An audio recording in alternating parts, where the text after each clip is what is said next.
it's so low right now. I just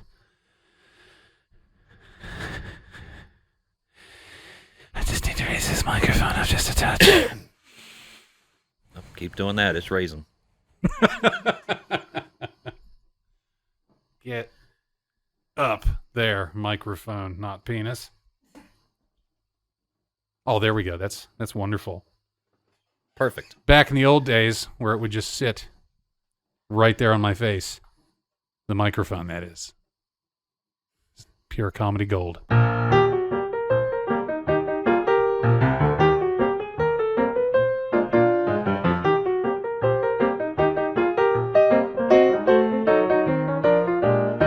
Well, hey guys, what's going on here? River Sullivan coming at you right here, right now. Pre-recorded yet again for your live listening pleasure. For another episode of This Evening Tonight. And with me here, as always, for the future, a man with the glorious face of Bruce Springsteen meets Gandalf the Grey. I don't know where I'm going with it. I got nothing this week. Dave! It's me. I'm back. Dave. Survived another one. You did. And how are you doing? I'm here. Right. So that's pretty good. We're all here, Dave. And the question is, but when? I'm sorry, I'm having too much fun with the microphone right here. So yeah, everybody here should already be aware that we are going to the twice-a-month schedule because life is busy and it's white girl pumpkin spice season. And I am wearing my cardigan. Oh, it feels so good. Oh. It is a mighty, mighty cardigan. This is the cardigan that made River Sullivan. When I put this on, I knew exactly who I was the moment that first toggle went through the slot. At one point, that cardigan will be framed. And it will hopefully smell of America and sweat. And firewood. And firewood. Oh, yeah. Oh, yeah. 'Tis the season. That was fun. You were already commenting on... we got the wood stores at Casa de Sully filled to the brim. Got a little bit extra sitting over here. These are my rounders I'm using for splitting of some kindling into the crate here. But, okay, so we all split wood up at Mama and Papa Sully's house. They had this 1 year ago cut down red oak. And that's where we got the wood from last year. And this year we still had so much of it left over. It ended up being almost 24 truckloads total. Like we had so much of it. We ended up using a front end loader and a 23-ton hydraulic gas powered horizontal and vertical splitter just to cut all of that shit. But how many truckloads have you gotten so far? I got 3. You got 3? Is there any left? Yes. Take as much of it as you want. I'm taking every bit of it as I can. Good. Even the ugly stuff. Ah, yes. It's very well seasoned, though. Like, I sent you that pic where it's like nice and red on the inside, but gray on the outside. I was like, it's like a fucking steak. It's ready to burn. It's going, I'm so ready. That was a chair. Uh-huh. That was my boots. It was the couch. Uh-huh. It's leather. Casting couch? Yeah. Confessional couch? I don't know what that one is. No. It's, you've been to my website. I'm not paying $9.95 to see that. Well, you're in luck if you enter the link in the description below. But no, the only thing I'm waiting on right now is the good old boys at I want to say somewhere down in southern West Virginia, Spike's Chimney Sweeps. Mm-hmm. I'm having them come up to install a door gasket for my wood burning stove. Why don't you do it yourself? Well, funny you should ask, because I attempted that myself. And it went as follows. I was easily, with a touch of effort, being able to rip out the old gasket, clean out the channels, scrape the rust, even cover the glass and repaint the door with my stove paint. She's ready to go. And then I get the new gasket, which is a fiberglass braid of rope. Yes. And put my cement in there and start shoving. Can't get it to sit in the channel. And then I thought I was having a heart attack or a stroke because my vision was filled with silver glitter.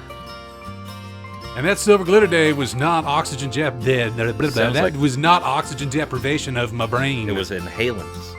It was tiny little pixie dust particles of fiberglass. And as I looked down and noticed that my hands, shirt, and pants are coated with it, as my skin began to burn, as the gloves I used were too shitty and it went right through them, In the words of the ski instructor from South Park, I was gonna have a bad time.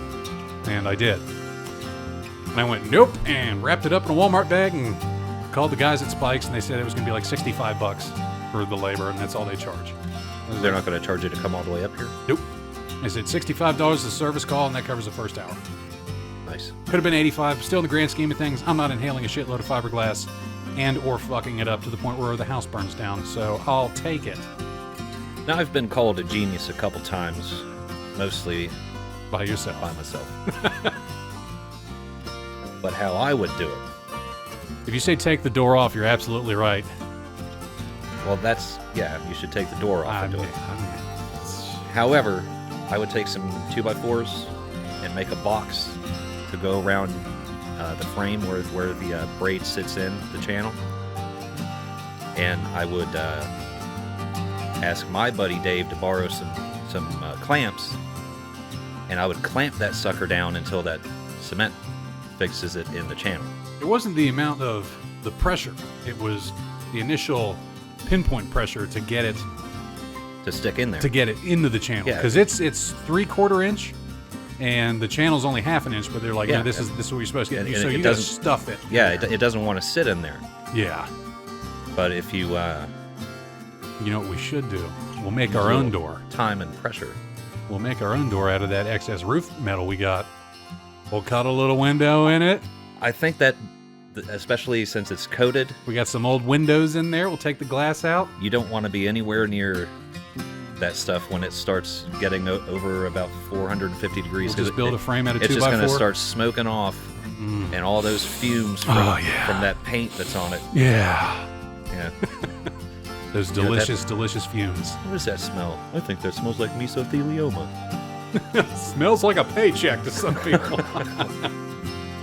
They didn't say I couldn't. There's nothing on the literature here that I couldn't make a door out of it. I figured if it was good enough for a roof, putting up with the sun, and the sun's way hotter than a fire. You can't even touch the sun.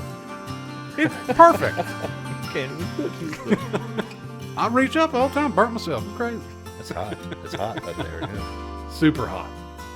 And speaking of super hot, I got to steer this conversation a little bit more of a negative light. As much positivity as I try to rain down and be a shining beacon of hope for our listening audience, I got a couple things I need to get off my chest. And Dave, we talked about it a little bit. And that is the fact that the current president, Joe Biden, has now passed the executive order through OSHA as a emergency temporary standard for any companies with more than 100 employees or more that is now requiring them all to get a vaccine for COVID or lose their jobs. Or the employer requiring them to test, and the employer can pass the savings, nay, the cost, onto the employee. What are your thoughts, Dave? Because mine are not good. I love it. Dave for president. I honestly, for the most part, I definitely agree with it.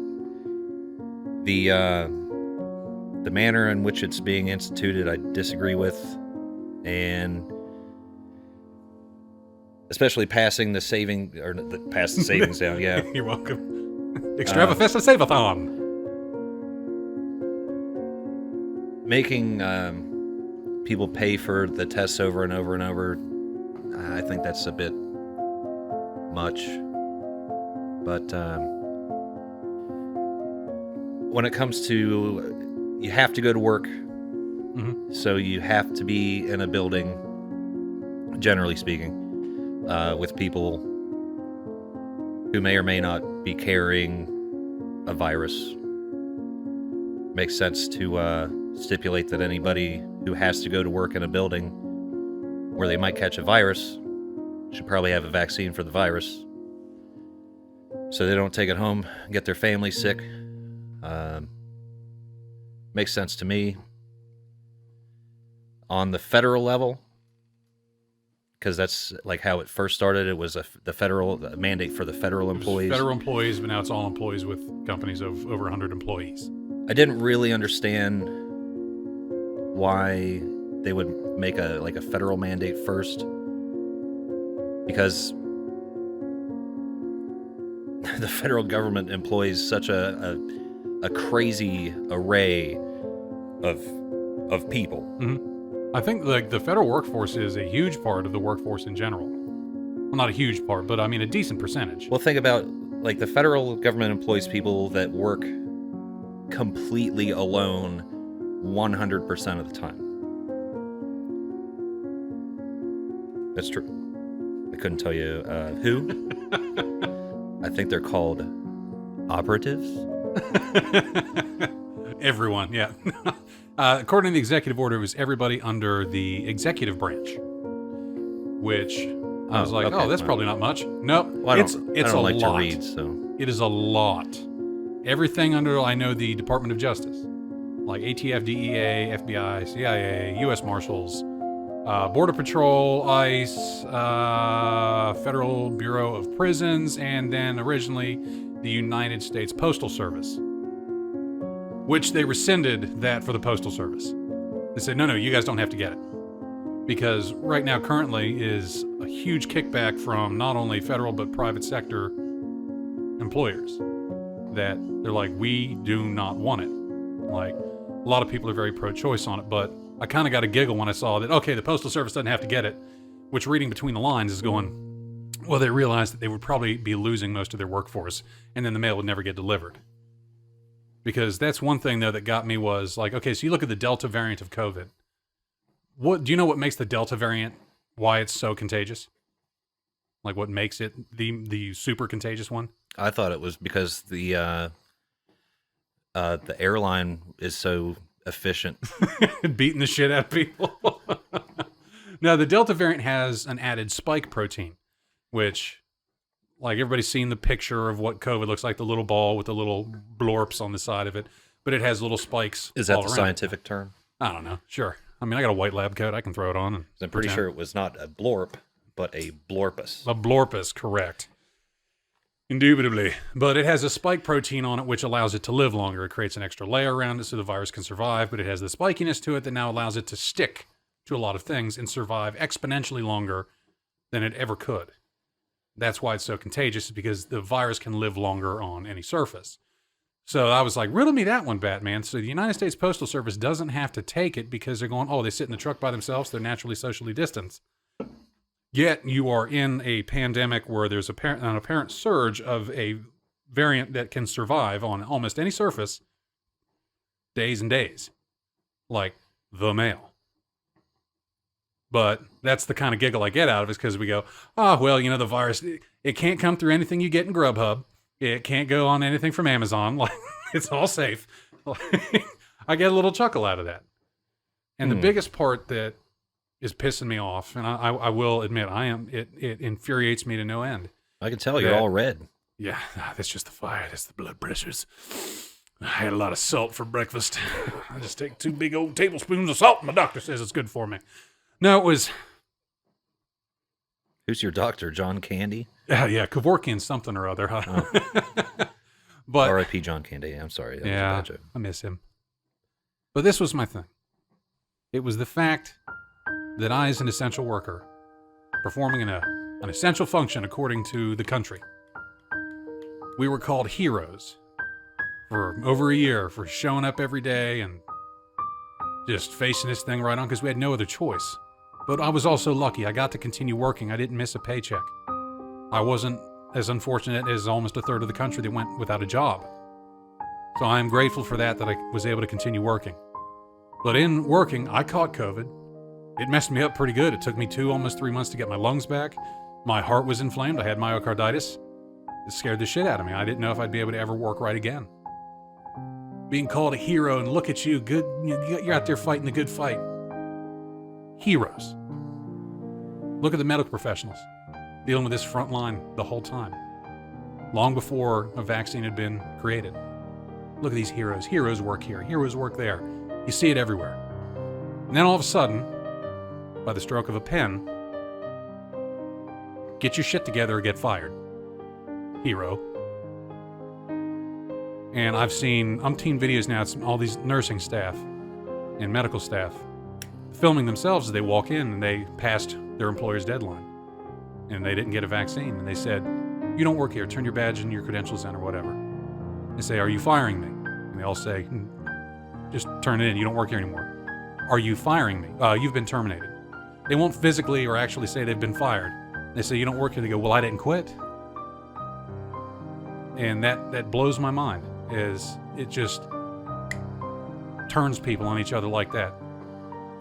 That's the one thing. I get it. I understand why they want it to happen, because they want people to get vaccinated. I get it. The vaccine works okay. It's not foolproof. Like me and you talked offline. It's not a cure. You and I. Usins. Remember? Us talked. Weans. Ians talk to youans. Careful, we might have some Yinzers in the crowd. Get out. Anybody from Uniontown, you'll know what that is. Give me a shout out in the comments. I mean, you understand where I'm coming from on that? I understand what you're talking about. It's mind-boggling. It reminds me a lot of the military. The military. This doesn't make sense. It's not supposed to. Just do what we fucking tell you. And it especially reminds me of the military in the way that they're not fired. They haven't exactly quit, but they are no longer qualified to be there, as they change the parameters and requirements of the job. Mm-hmm. It's just like it's similar to I've had like 8 anthrax vaccines. Yeah, some of the most painful things I've ever had in my life. Those things are terrible. The Thraxine is pretty painful from what I understand. Oh yeah, leaves a good scar too, doesn't it? That's smallpox. Ah, that's right. Yeah, had one of those too. That was fun. The anthrax vaccine hasn't ever really been proven to work. It's highly experimental, and we had to have it. Mm-hmm. Now, your cadre couldn't force you to have it. The Army made it so that, well, I guess just the military as a whole, anybody that was going to have to go play in the big sandbox, you had to have it. Yeah. The Army as a whole made it so that it was highly recommended. But then your cadre, like your company commander, your first sergeant, anybody, even your battalion commander, command sergeant major, they would be the ones to make the order. Yeah. So that the Army was never actually held liable for anything that happens. Like, hey, we just said, maybe you should. So the commanders, the company and battalion commanders would say, now, you don't have to have it, according to the Army, but if you want to be in this battalion, you have to have it. Oh, it's called a hard should. Yeah. You really, you fucking and should. The thing is, at that point, at the battalion level, if you don't get it, it's UCMJ action. They'll probably start with non-punitive, they'll just, it's basically a few good men without all the bars of soap and socks. Well, you know what they're doing now for military soldiers, whichever branch, active duty or Guard or Reserve, that don't get the vaccine? They take away their stress cards. Yeah. No, they will discharge them. But it will be a honorable discharge. There was legislation pushed through that got shot down in a fucking heartbeat that was really trying to push these guys to get vaccinated and said, we'll make it a dishonorable if you don't. What they probably end up, it's probably not still honorable. I checked it yesterday. I know, what they're probably going to do is like an other than honorable medical discharge, and then after 6 months it'll turn to honorable. Yeah. The literature I read said it was going to be straight up honorable. Like they said, it wouldn't even be an other than, it would be just a straightforward honorable discharge. I don't see how that would fare very well. I mean, I don't see how dishonorably discharging him would fare very well either. But well, definitely not discharging. I'm an optimist. like a dishonest. Dishonest discharge. Add that one. Add it to the books.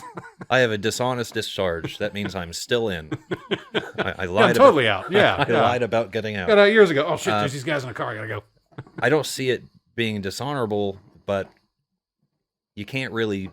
It doesn't parse with the disobeying orders and all that stuff. That's still very military. Mm-hmm. So Now, the military's changed since you and I got out, though. We talked about the recruiting commercials, man. I doubt we're a little bit more Disney. I'm sure it's still the same. They don't have to run until next year. They've not had to run since 2019. Wow. PT testing is off the books until next year. That sounds fun. Shark attacks are gone, remember? They can't gang up on you and yell at you and make you unfuck yourself. When I was in basic, we did an actual like shark attack with sharks versus dolphins, where the entire platoon had to sit in a big circle and interlock arms, and all the drill sergeants would run around and try to pull you out. And it was a big team building exercise. Yeah, and we called that shark attacking. But so I was very confused when, you can't shark attack people anymore. I was like, what? That was fun. And then the shark attack, as I noticed, when one drills in your face, exactly, and then three more pop up in your periffs, and where are they coming from? I can't move. I'm locked up. Yeah, and you can't focus on one, and then that one gets mad because you're not paying attention to them. All you hear is diaphragm. It's amazing. And then I saw what they were talking about. I was like, oh, okay. I know what they're talking about. Can't do it anymore. It scares them. Well, they should. Well, they don't now, and they don't run.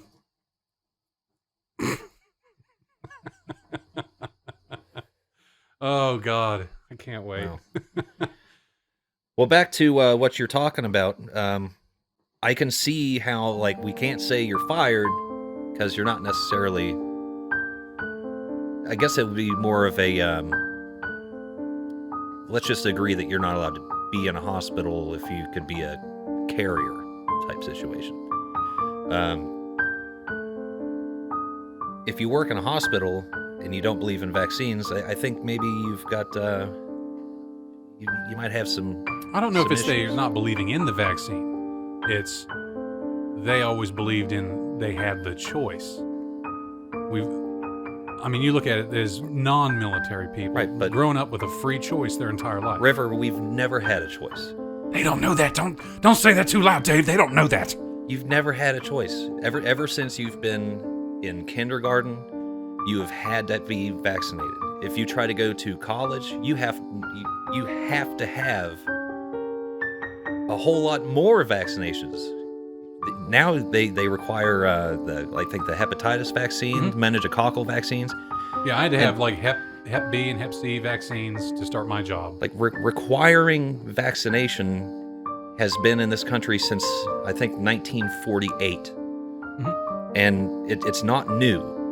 But people are arguing because of the newness of this vaccine, and then okay, so it's distrust of vaccination. Of said vaccine, of this vaccine, not vaccination in general. Because a lot of people are confusing the anti-vax methodology or movement with the COVID vaccine. Like, not every anti-vaxxer is just, they don't like the COVID vaccine. There are those other ones that just don't believe in any of the shit. Nigh 2 minutes ago, you were saying that people thought they had a right. And I say, no, you've never had a right. But now you're saying that it's because they don't trust the new vaccine. I can't speak for those people. I can only justify for what I see. What I'm saying is, I painted you in a little corner there, didn't I? Not really. Yeah, I did. How? You're painted in a corner. How am I in a corner? What color is this corner you've painted me in? I don't know. It keeps flashing because the fire is... Yeah. Racist. There you go. That's how you get out of it nowadays. I don't say... You're a racist. We can play swords with words all day, sir. And we all know that sometimes none of us has the ability to be a good talker, to talk the goodest. What I know is my words are bigger, girthier, they're thicker, throbbing, they're more turgid. Ooh, that's a good one. I know. See, I proved my point. Well, I have turgid words, sir. I believe you're confusing your words for your poop. I have fecund poop. I find your reasoning, sir, shallow and pedantic. Ooh, indubitably. Your consubstantiation of the substance of said conversation leaves me haunting. You're starting to sound like a weatherman. The upper, low, middle sector on the pressure scale. We have some low-lying cumulonimbus non-believers of vaccination blowing in here from the west, due east. Let's look at the radar. No. Radar not looking good here. It's about a 50-50 shot of vaccine precipitation or reciprocation. I heard that little baby burp. It was nice. It was a little... I think a big problem is that in this country we have perceived freedom. We don't really have the freedom. We think we have the freedom. And then when the government says you don't have the freedom, they're like, wait a minute. I just spent the last 45 years of my life thinking I had that freedom. You can't take that from me.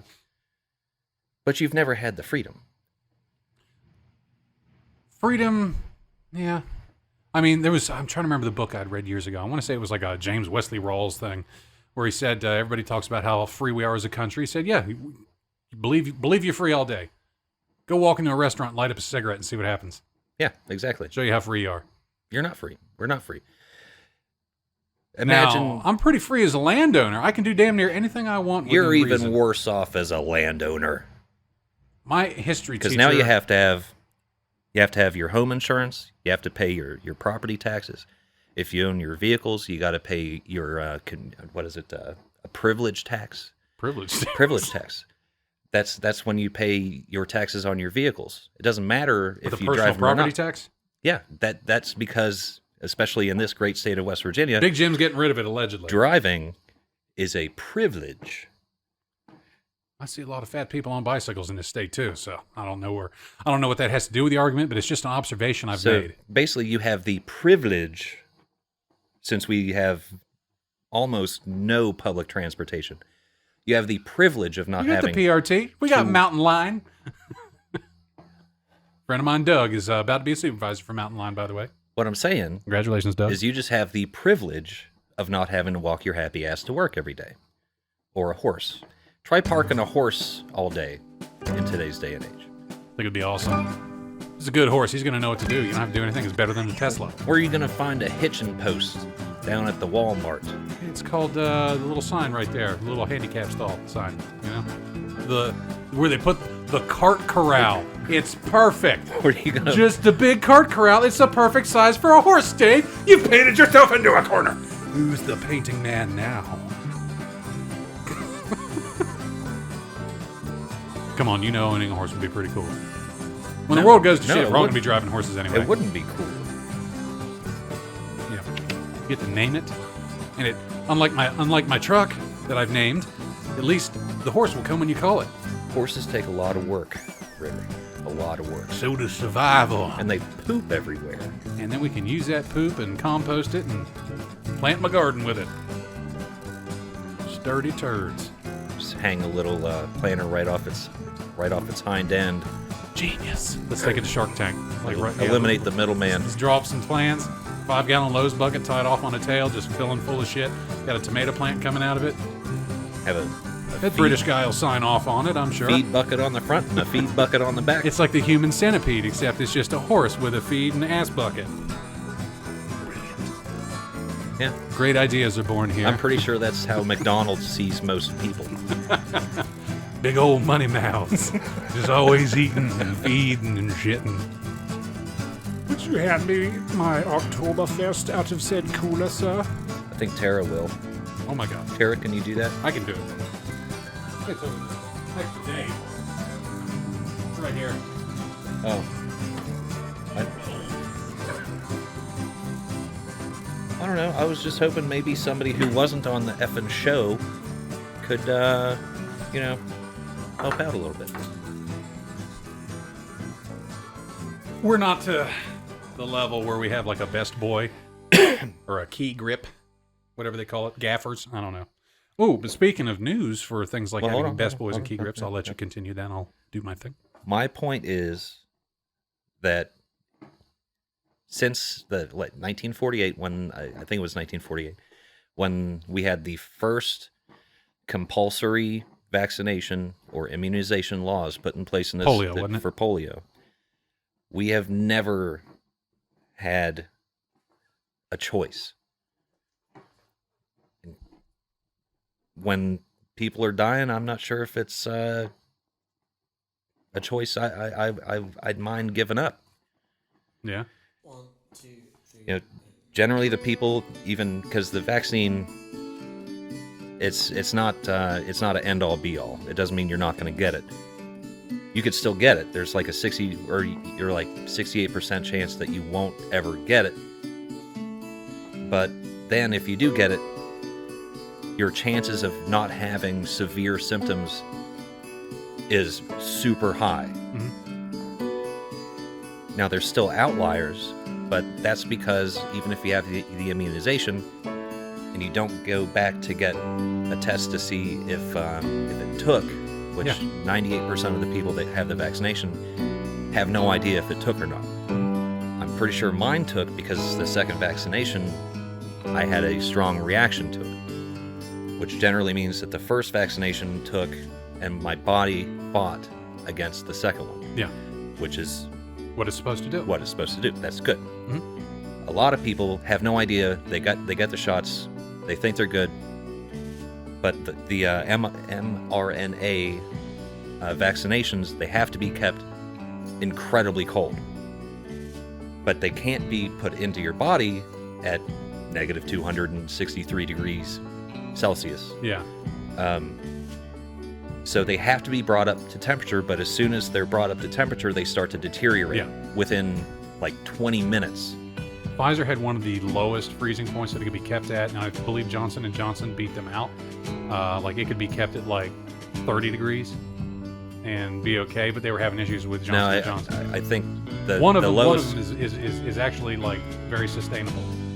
Like Pfizer and Moderna's was extremely cold. It was many degrees below zero, like below freezing, and like it was like negative 70 degrees. Yeah, like very, very cold. I remember when Operation Warp Speed finally reached its apex, and they had the emergency approval through the APA for this thing that they packed 747s full of dry ice because they were packing that aircraft full of vaccines to distribute them all over the nation. Like they said it was like 700 times the FAA's legal allowable limit for dry ice. Like, I thought that was pretty cool at the time. I was like, man, they're like, this is like something out of a fucking movie. Like you're packing tons of dry ice. Like, imagine being that guy that like spills his water on. It looks like a big Halloween decoration in the sky. But no, it's like, I understand how some people though feel that this is potential government overreach. Where when you can look at it in the terms of, like for me, honestly, I don't believe that I need it. Am I going to get it because my employer is requiring me to get it and risk firing? I just got a house here a couple years ago. We're dumping money into it. I'm getting ready to get married. Told her, I said, yeah, I got an appointment scheduled next week. Well, people talk about following the science a lot of the times. And honestly, there's not a lot of science on it yet. That's just a couple years old. That's all we have is these breakthroughs and everything that we're discovering about it, just like what the University of Cleveland. Like everybody's referencing them a lot right now because their virology and biology lab there use their studies to show the natural immunity, which is a big fight for people that don't really want the vaccine. Because they're saying if you had the virus, you have natural immunity, and it's proven to last upwards now of a year. And their control group was the few remaining survivors of the Spanish flu that were still kicking around, to where they pulled blood samples from them to check their immunity against the Spanish flu. And they went 90 years later, they still have strong T-cell responses. They still have strong immunities to that. But another thing a lot of people don't talk about is not only the immunity, but physical health. Like for me, after having the virus, like I was eating right, I was exercising, I took vitamins every day, still caught COVID, it messed me up pretty bad. I took my time, I let my body heal. And then I've been exercising harder than I ever have before. I'm still dropping weight, I'm still getting in better shape, I'm still eating right, I still take my vitamins. In terms of risk factors, to also having immunity, I'm next to nil chance of ever having it. And now you're telling me though, hey, you're in great physical shape now, you got great immunity, you're still going to get that or you're going to lose your job. Like, put yourself in my shoes and imagine how that's going to make you feel. Like, you go, no, I don't need it. But you're going to make me take it. Like, having had myocarditis from it the first time and lung scarring, that myocarditis shit scared me to death. And they're saying, like you said, that second shot will react and your body's going to fight it. I'm terrified to go through that again. I thought I was dying. Oh, no, it's not. It's nothing like that because I felt like my heart was rising in my throat. They are not giving you the virus. All they're doing is giving your cells the instructions to produce the antibody. No, I get that. But with the variant of the vaccine that is offered at my employment that I get for free, it's the Moderna one, which has the highest chances of replicating myocarditis. It's, albeit low, very low. But that terrified me, that scared me more than anything I'd ever had happen in my life. Because I finally got my life together, Dave. I finally got a homestead. I've got a woman that I love. And when she had to pick me up off the porch because I blacked out shoveling snow because my heart couldn't keep up and pump enough blood into it because it was inflamed. And they were going, well, this Moderna one can kind of do that again. It's very low, but that puts me at a risk factor of it reoccurring. Tell them that you don't want the Moderna vaccine. Tell them you want the Pfizer vaccine. Tell them you want the J&J single shot. Yeah, I don't know. I got to explore more options on it. But as far as I know, they've only got that one in, and that's the one they're accepting for us. Well, they have to accept the Pfizer one because that's the one that's it's got the actual approval, yeah. Yeah. You can get that one for free from WVU. Yeah. Hell, you can go to CVS Pharmacy and get that. I don't trust those people at CVS Pharmacy. They sold me these Magnum condoms. I like to buy some Trojan Little Smokies. Those are my go-to brand. And I take them home, put them in the dryer for a little bit, shrink them up. Is my wife standing outside? Did you hear that? Yeah, I just rubber banded up again tonight. Yeah. I don't know, man. It's just like my granddad used to do. We had an old rabbit skin that we passed down from generation to generation. We good enough for my dad. We wrapped it around a bungee cord and used it for a condom. You didn't feel. God damn it! There goes the dog, Max.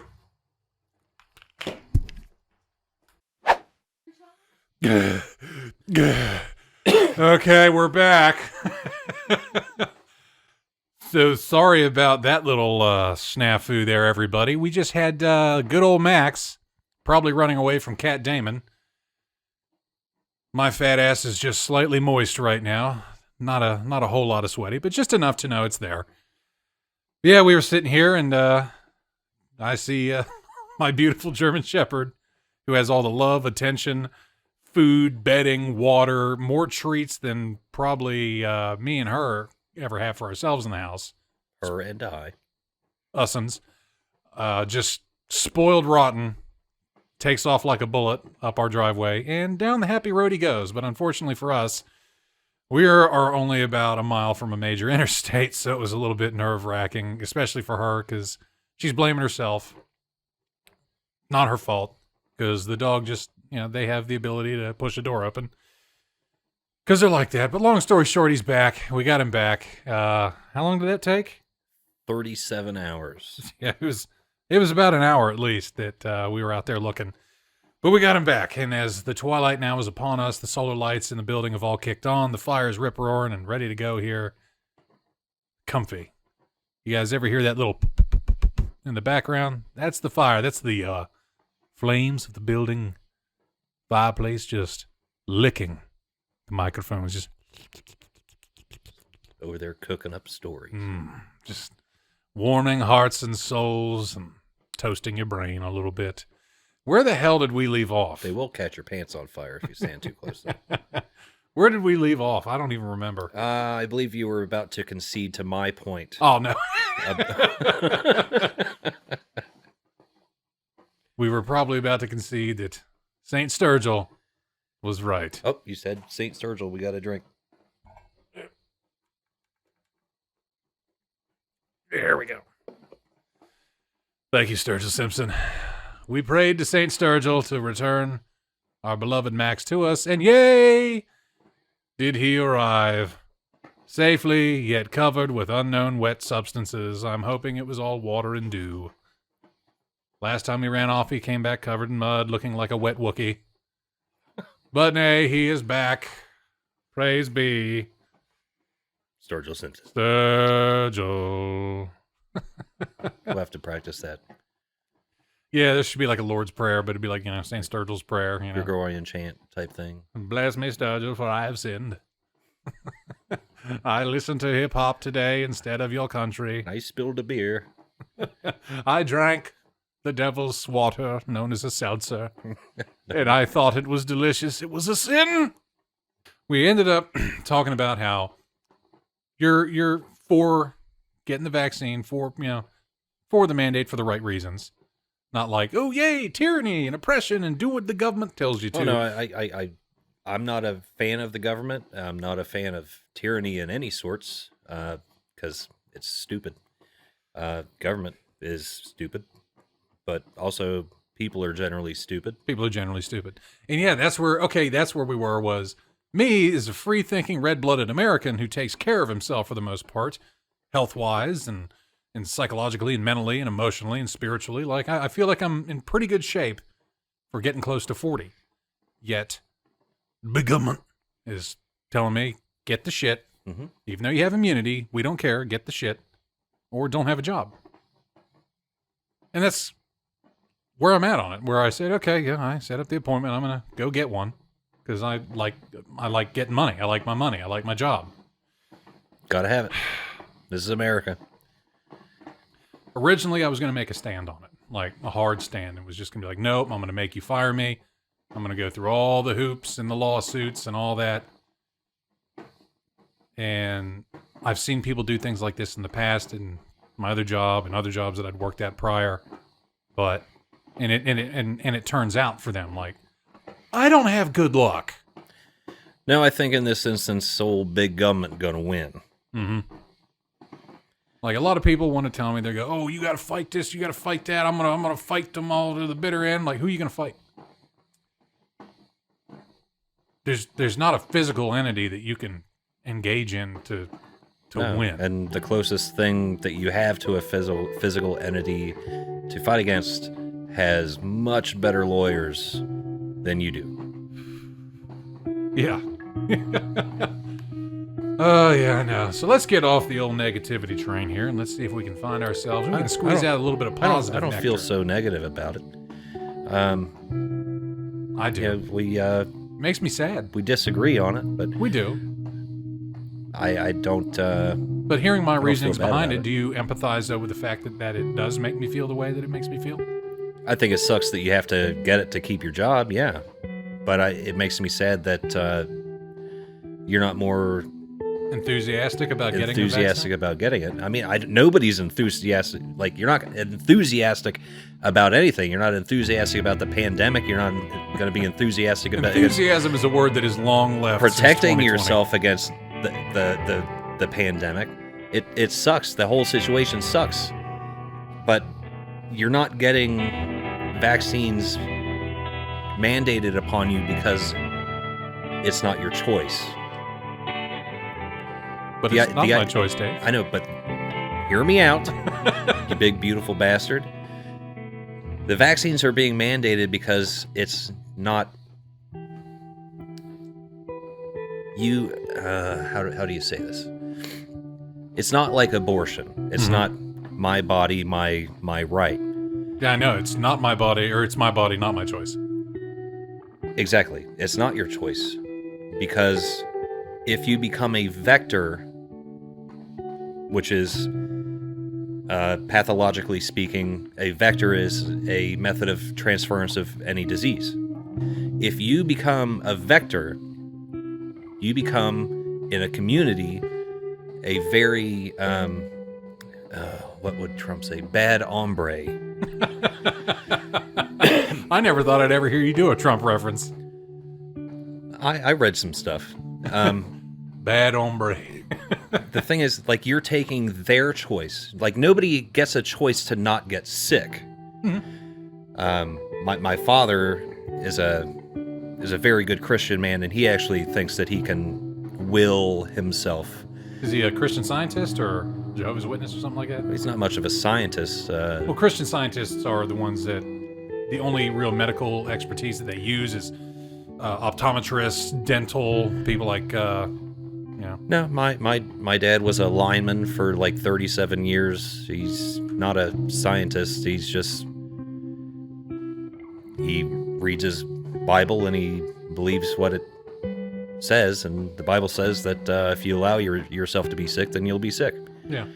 So you take that as if you don't allow yourself to be sick, you won't be sick. I mean, that goes back to like The Secret. Yeah, it's mind over matter, which can, there's actually something to be said about that with long-term care, like cancer patients and things. It's about attitude, survival. Like if you give in, you will die. Yeah. But if the body and the brain especially very much want to stay alive, that's beside the point. What I'm saying is your choice to not get vaccinated can get you sick, which can take somebody else out of the picture. And while abortion, your body, your choice, that's a very, very personal thing. Mm-hmm. If you get an abortion, it's not like it's going to spread to your friends. Yeah, but one also says if there's a fetal heartbeat detected, then you abort it, then that is inclusive of murder. I'm not here to argue about abortion. Mm-hmm. Plus, a heart beating does not mean that there's significant brain activity that would create a consciousness that would be life. Mm-hmm. I think I just showed my hand on my thoughts on abortion. But I keep trying to adjust my glasses, but I have my contacts in. It's really weird. But what I'm saying is that the choice that you're making, or not necessarily you in particular, because I love you, you're awesome, but so don't think I'm talking at you. I'm just talking. I get it. Like what I'm saying is that you're making a choice. It doesn't just affect you. It affects your family, your friends, like anybody that you spend a lot of time with, because even though you might not get sick because you have immunization, it doesn't mean it's not on you, Like we should all still be washing our hands, wearing masks. We should all still be doing this. And that's why, personally, I think the Delta variant has taken off so rampantly. So rampantly, very, very good choice of word. I was looking for one of my big turgid words. You're a big turgid. No, you're a beautiful man. We're complacent. Mm-hmm. We're complacent now. There's a vaccine. We can, people are back to work. We're not doing the right things. Even in this state, we have the highest rate of spread in the country. I saw that. Okay, now that was another thing, though, because I'd seen that West Virginia was number one in terms of our morbidity rate. We had the highest death rate for COVID. I think we just did that. Yeah, that came out. That came out yesterday. Per capita, our rate of spread has been the highest in the country for like 3 weeks now. Mm-hmm. And there's no mask mandates. There's no people telling you wash your hands. There's no store limits like at Walmart or anything. It's laissez-faire. Everybody's just they're used to doing their shit. We did have the mask mandate in effect for a while. Yeah, and it worked. Nobody liked it, but it worked. No, God, no. But now, we got the big crazy Delta variant, and it's spreading like crazy. It's killing people. It's very, very, it's huge. The death rates, though, are still, like, the survivability rate, though, like, that's the one thing, like, the statistics that are being used are being, they're not blown out of proportion, but in the right angle, they look bad. They look horrifying. Survivability does not mean a positive outcome. That's what you're missing. You had it. Yeah. Would you do it again? No, not really. No. It sucked. It terrified you, right? Yeah. That is a positive outcome. Mm-hmm. That's survivability. Yeah. It took you months to get your lung function back. Your heart was hurting. You had myocarditis. It was terrible. It almost killed you. But that is a positive outcome. So when you say that it's ultimately survivable, you're talking about people like yourself. Yes. That almost died from it. All the people that are in the hospital for 6 months on ventilators that almost die, that have lifelong scarring to their lungs and their heart, that is a positive outcome. So it is ultimately survivable, but ultimately it will fucking ruin your life. Remains to be seen, though. No, it does not remain to be Well, seen. I'm talking about long-term effect. Long term, your lungs are scarred. Scarring in the lungs leads to stress on your heart. Mm-hmm. Stress on your heart leads to stress on your entire body. Yeah. It becomes a cycle. Lungs don't heal, the heart doesn't heal. One deteriorates the other. My myocarditis did go away. Like, the heart does heal from that. Because the heart was inflamed. The heart muscle itself was irritated, like any other muscle gets irritated, gets swollen, it hurts. My doctor gave me the best advice ever on that, said, you have to listen to your body. You have to listen to your body more than you ever have. So when I started running again, and I'd feel what I called the whump, feel this, just like this jump in my heart, like I felt this thud. First time it happened scared the shit out of me. They were like, that's your heart signaling you, saying we are at capacity, can do no more. So I'd be running, and I figured it out. I'd feel the whump, and I'd immediately slow down. If I was on the treadmill, I'd tell it to cool down immediately. If I was running on the road, I'd just walk. And sure as shit, my vision would narrow a little bit, my face would tingle a little bit, I'd slow my breathing down, I'd concentrate and focus. And it took about 2 months. And now it's gone. Because you do recover from that. Your heart does recover from that. Because now I've been able to run farther and harder than I ever had before, even a prior COVID. You're still a healthy young person. But I never used to be. Your body healed. Mm-hmm. That's not to say that everybody's going to get better from this. No, absolutely not. There are people that do worse. What I'm saying is that when somebody says that the survivability rate of having COVID-19 is 99 point such and such percent, you're taking out the concept that, yeah, you might live, but you went through 9 months of hell and your life is never going to be the same. Because that is what is happening to a lot of people. Mm-hmm. And when you say statistics like 99% live from it, you are completely ignoring and minimalizing the fact that a lot of people have been seriously uprooted. I'm not minimalizing it. I know you are not. Mm-hmm. But when we say these things that it's ultimately survivable. That's again where I say that in which you view the statistics. What I'm saying is skewed. Your quality of life has significantly diminished. So yes, you might live.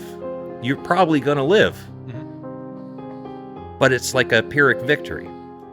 Okay, but so like you say though, I'm a healthy individual, and it was somebody like me that I was able to heal from that. I was able to come back from that and actually be better than what I was even prior to COVID. So somebody like me that's a healthy person, that I believe firmly still that I should have the choice, that my body's young enough and I'm healthy enough to be able to say, I don't want to take the vaccine because that's my choice, because I should have that choice. I should be able to make the call on my own body to say, I know that I'm healthy enough to withstand it. I know that I do the right things in my life to help prevent me from getting it again, to help maintain my life and my quality of life. For older individuals, and I know that I'm getting older, we're all getting older. When my body is less capable of fighting off said things, when my feet and my legs get tired more than they should because I'm getting older and I can no longer run 3 miles 5 times a week. Yeah, it's time to start going, okay, we have to compensate the quality of life because I'm no longer able to upkeep my physical body to where I get older. Yeah, for me, then it is time to start relying a little bit on things like science with that, with the vaccine.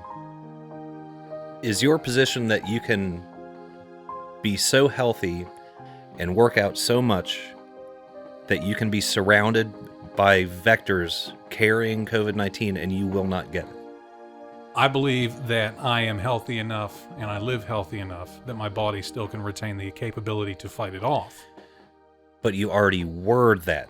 Yes. Therefore, my T-cell response is even stronger than it should be via somebody or versus somebody that has never had it.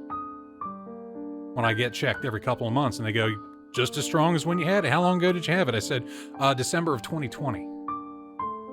And we're getting close to a year since that, and it's still just as strong.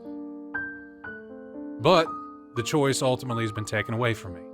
So for me to want to keep the lifestyle in which I'm accustomed, and not wanting to create undue stress between me and my old lady. River, we've all had to make sacrifices. We- Hell, we all I had have. to sell my vacation home in Nantucket. I don't know if you're messing with me or not. Of course I'm messing with you. But it's just, I believe it is a I wanted to do what was best for my homestead. And for choosing to get a vaccine, even though I don't believe that I need it. It's going to happen. I believe that it is a necessary evil. And that's the beauty of this country, though. Is it? And that's the beauty of our friendship. You're very staunch and sturdy and unmoving in your own opinions. It's not the nipple rings. I mean, I haven't seen them in a while. I might have to lay hands on them here after we hang these headsets up, but...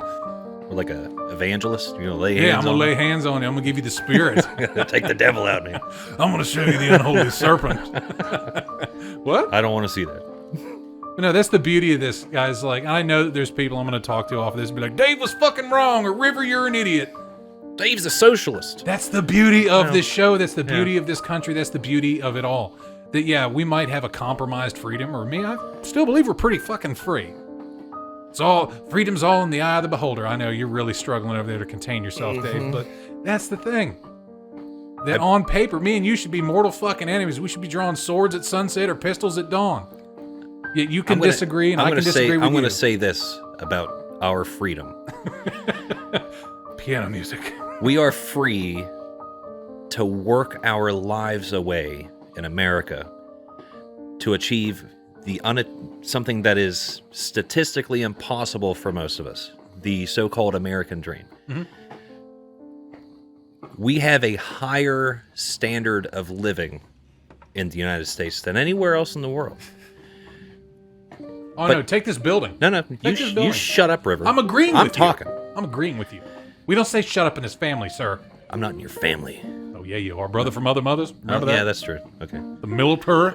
Yeah, my mom did say something about that. I had some questions, but anyway. We have the highest standard of living in the world, but we spend all of our time working. You can go, like, so many other countries in the world, and people are happy. They're happy. And that's what's...